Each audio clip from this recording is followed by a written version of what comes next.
mardi 26 août. Si vous voyez ce message, c'est que je suis dans la merde. Cette année, je vais être spectateur du Bol d'Or à la meilleure des places, sur une moto. Et mieux encore que de courir au Bol d'Or 2025, notre maison d'édition a décidé d'engager une CBR 1000 RR aux couleurs de Motojournal. Et ils ont aussi mis celle d'un autre magazine dessus. Moto Revue, je crois, ou un truc comme ça. C'est nouveau ce fanzine là? Qu'est-ce que... Et comme si cette affiche ne suffisait pas, on a monté une équipe de légendes avec des mecs que j'avais en poster dans ma chambre quand j'étais ado. Vincent Philippe, pilote d'usine retraité, multiple champion du monde et référence incontestée et incontestable de la discipline. Non mais déjà le mec il a 2 prénoms, c'est louche. Émile Louis, Guy Georges. Tom Pagès, légende vivante du freestyle motocross et de la moto française, athlète Red et nouvellement amateur de vitesse. Bertrand Gold, pilote émérite et parfois journaliste pour Moto Revue. Moto Revue. Ça me dit quelque chose.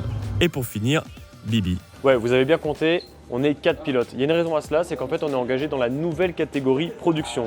D'ailleurs là, on est aux essais pré-bol, il y a la moto qui est présente. Je vais aller vous la présenter.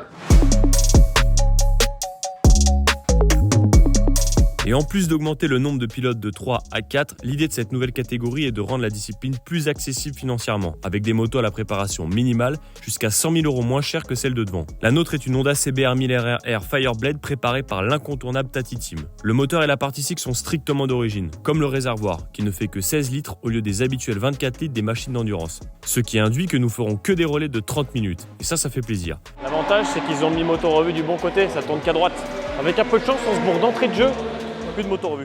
Niveau équipement, on a tout de même des platines maison, une ligne Arrow et une carto assortie, un faisceau et un boîtier d'origine modifié, un amortisseur Bitubo, une fourche d'origine sans kit cartouche préparé, des étriers d'origine mais des disques de frein Motomaster, un mètre-cylindre Galspeed, des raccords rapides Stobli pour les freins et l'essence, des entretoises de roues fixes et enfin un réglage de garde déporté.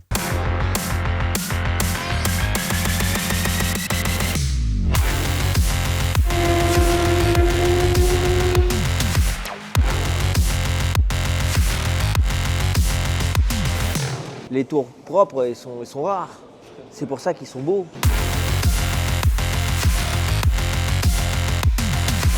Mais comme elle brase dans les droites. Pour aller cervicale, enculé.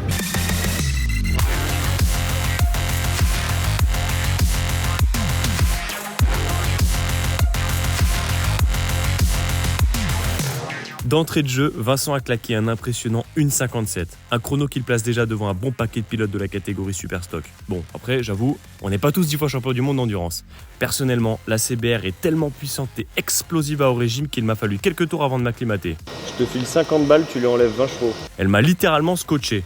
Mais pas autant que Tom. Décidément, il n'est pas comme nous les êtres humains. Lui qui a roulé essentiellement en R7 Cup a réussi en moins d'un été d'entraînement à prendre toute la mesure d'une 1000. Et rapidement, grâce aux précieux conseils de Vincent Philippe et à la vélocité de notre machine, Tom, Bertrand et moi avons réussi à claquer des pendules plutôt solides et même sacrément homogènes. À la fin de la première journée de roulage, on se tenait tous dans la même seconde, avec un petit 1,59 pour Bertrand, un gros 1,59 pour Tom et un petit 2,00 pour moi. Des chronos de très bonne augure pour la course le 19 septembre prochain, alors on vous attend nombreux. N'empêche, c'est déjà compliqué de rouler vite, mais alors rouler vite longtemps. Pour ce qui est des réglages de la moto et des axes d'amélioration, j'ai bien fait quelques suggestions. Je disais, vous voulez pas qu'on mette des rétros? Mais le team a préféré se baser sur les demandes de notre ancien pilote d'usine. Parmi elles, une assez cocasse, perforer le levier de frein avant. En effet, à plus de 300 km/h dans la ligne droite du Mistral, le vent vient appuyer légèrement dessus et fait surchauffer les étriers avant même qu'on arrive au freinage de cygne. Chiant quand tu déboules pleine balle lancée depuis 10 secondes en fond de 6. Cela dit, c'est pas le genre de situation qui a de quoi inquiéter notre légende du FMX. D'ailleurs, comment il a vu son expérience, notre Tom? 3, 2, 1. J'aimerais bien que ça m'aide énormément, mais ça n'a pas l'air d'être le cas. Non, je pense qu'après, ce qui peut m'aider, c'est la concentration, gérer le stress. Stresser le jour J, ça va pas me déranger plus que ça. C'est presque des choses que je cherche. Ça me fait marrer de ne pas me sentir bien. T'as tellement de stress que le seul moyen de tomber le stress, c'est de refaire la même chose tout le temps. Parce que à la fin, je me dis, Quand je fonctionne comme ça marche. Il y a une pub comme ça où Zidane disait toujours la jambe droite, toujours la jambe gauche, je sais pas quoi, tu vois. Tu te changes de la même manière, tu t'apaises en fait tes peurs. Mais c'est ça le pilotage. Ouais, C'est aussi. ce qu'on fait sur la moto en Aussi. prenant plein de repères. Aussi. Après, tu as toute une partie d'inconnu qui est bien d'aller chercher. Est-ce que ça passe à l'extérieur quand tu veux doubler un mec? Et ça, c'est drôle. Donc combien de tout droit ce matin? Oh, Je sais pas, un partour. mais non. Non, pas un partour, bon, quasi, enfin, ouais. Dans le pilotage, alors j'essaie de me régler et de faire les choses au mieux. Après, je suis toujours hyper enthousiaste, donc j'en fais malheureusement toujours un peu trop. Donc du coup, je fais pas mal d'erreurs en piste. J'ai du mal, tu sais, à partir doucement et à construire. Après, il est dur avec lui. C'était... Voilà, c'est génial. Il monte sur la moto, il dit bon, les réglages c'est bon, telle vitesse, tel rapport, tel truc sur le... Ok, là on y va. Moi c'est clair et net. Ça commence par moto. Ouais. Et derrière, je sais pas le dire. Donc si t'as d'autres trucs à dire, je sais pas. Hein. On est bien, pour moi on est bien, là, tu vois. On a bien bouffé. On a bien mangé, le restaurant est bon. Ouais, c'est pas comme à l'aide, non. Typique gratuit. Dans le paddock, notre équipe de choc a vite commencé à faire parler d'elle. Et quelques confrères sont passés nous voir, alors j'en ai profité pour gratter 2-3 conseils. Pas compliqué, t'as une seule chose à te rappeler. Pourquoi t'es là?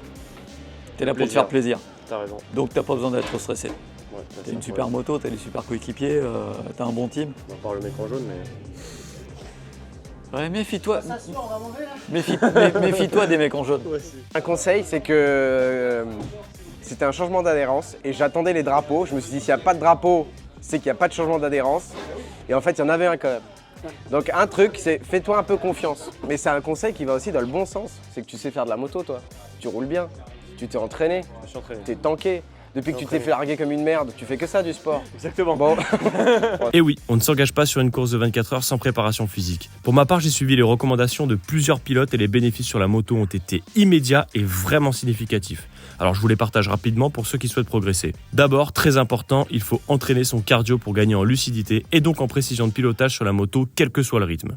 Ensuite, il faut renforcer ses jambes, les adducteurs pour être plus fort au freinage lorsque l'on enserre le réservoir, ainsi que les mollets et les cuisses pour avoir des appuis solides. Beaucoup de gainage aussi évidemment pour le maintien lors des déhanchés et beaucoup d'étirements, notamment pour la mobilité de hanche. Et enfin le haut du corps, les épaules et les triceps pour encaisser les freinages, mais aussi et très important au castelet, les trapèzes pour protéger les cervicales du remous dans la ligne droite. On va conclure cette vidéo par les conseils du grand chef. Et moi je vous donne rendez-vous au Castelet les 19, 20, 21 septembre prochains.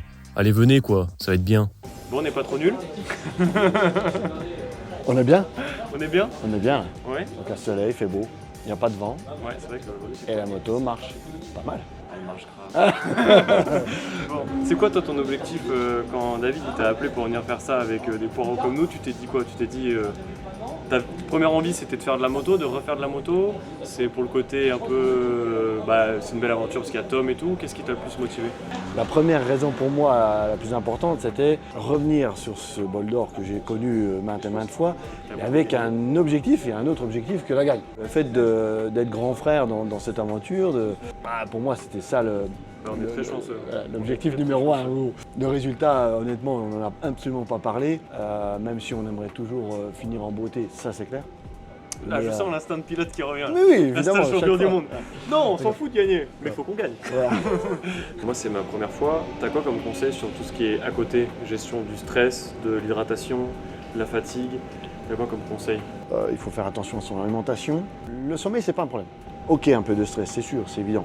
Mais surtout ton alimentation qui va te permettre d'avoir le bon carburant et surtout pas avoir des problèmes gastriques, des choses qui peuvent carrément t'arrêter totalement en course. Bon, fais-moi quand même une liste de courses, de choses qu'il faut que j'achète pour le bol. Ah, acheter Je veux une course. vraie liste de courses. Achète tes petites protections déjà pour les mains. pour les ampoules, Pour les ça c'est soutiens, j'en ai important. déjà. Voilà, faut pas que ça arrive parce que tu dis ouais tout va bien, ben, quand ça arrive t'es bien dans la mouise. Des bons caleçons, on va mettre tes caleçons De de cycliste. vélo, de cycliste, voilà, Ok. pour pas trop s'user les fesses. Ça va.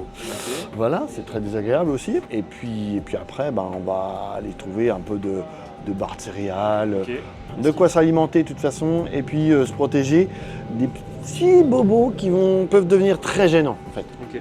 Voilà. Bon, bah très bien. Bon. T'as un truc à nous dire? T'es content? Bon, je suis hyper content, heureux. Et puis on va vous faire vivre des moments de malade, Ouais, de l'intérieur. ça commence déjà pour moi. Et ça va être bon. Parfait, bonsaï. Allez, Merci. à très vite. T'as la tête dans les nuages, Jérémy? Je suis content. Satisfait de cette première journée? Bah mec, ça fait 2 mois que je dors plus parce que moi de la piste j'en fais 4 fois par an, donc j'ai passé l'été à faire de la moto, à me préparer physiquement. J'ai arrêté de fumer, j'ai arrêté de boire parce que je voulais pas être trop largué. Et au final je suis dans le coup, on est tous dans la même seconde. C'est inespéré, c'est inespéré complet. Comme tu le sais très bien, moi le circuit je suis pas hyper fan, je préfère la route. Et là bah du coup ça a porté ses fruits quoi. J'ai beaucoup roulé, j'ai très bien mangé, j'ai fait énormément de sport. C'est bien, t'es devenu un moine quoi. Je vais pouvoir reprendre la clope dès que c'est terminé, direct. La clope sur le podium c'est mon objectif. Chacun a son objectif, moi c'est de péter une clope sur le podium. Une petite schtoumpf. C'est génial, merci!